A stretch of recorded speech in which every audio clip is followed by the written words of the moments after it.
Donald Trump is no stranger to fleecing his own supporters, right? In fact, just in the past week, he's sent out requests for them to give me money so I can finish building Trump Force One because my current plane is falling apart. But even before that, he's run into multiple different problems with his fundraising schemes, including the one where they had to refund millions of dollars because, of course, they had auto-checked monthly donation for a bunch of people who didn't want to give monthly donations. They didn't want to have it as a recurring payment, and they apparently didn't have a choice, so the campaign had to refund all their money. But now there's another scandal that has emerged, and it appears that Donald Trump, prior to his recent appearance in New Orleans, had sent out requests to his small donors saying, hey, I'm going to be in New Orleans, and I want you to come with me.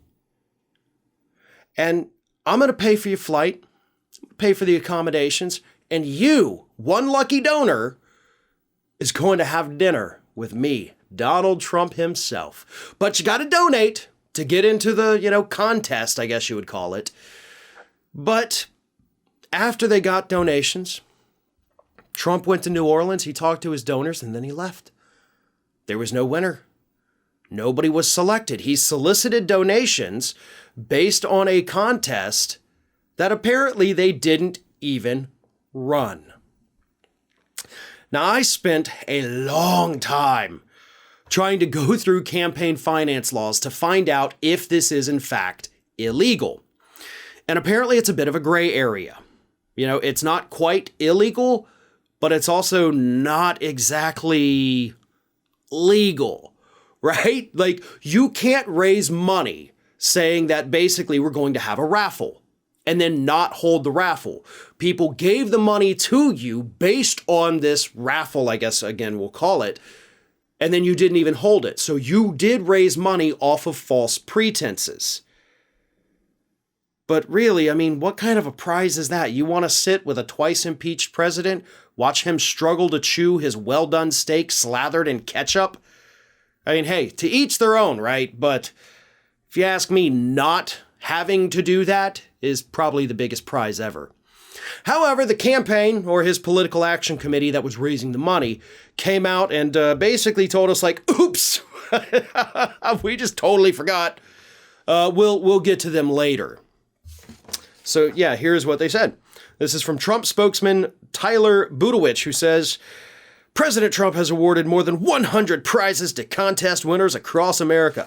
Really, you're saying that like he's a radio station, like, we've given out tons of prizes. Just call in, be caller 50 right now and tell us the song of the day.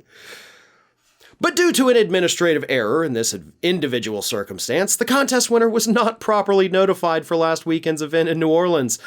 A substitute prize will be given to the winner instead. And there's where you kind of get yourself out of legal problems, right? If you do, in fact, give somebody a prize, then you probably escape any kind of criminal activity for raising money off false pretenses. But again, campaign finance laws, super weird, super vague, and they're written that way to benefit, obviously, the people raising money, which is a shame. But could still be illegal. Maybe it's totally legal. Who knows, right? All we know is that if you give money to Donald Trump, don't expect anything in return. Because this man, time after time after time, has screwed over his small money donors. And I don't see any indication that that's going to stop anytime soon. Hey everyone, this is Aspen. And did you know that for the low cost of $0 per day, you can subscribe to the Fair and Balanced YouTube channel. We also encourage you to like, comment, and share. But again, click that subscribe button and help Aspen not be so grumpy.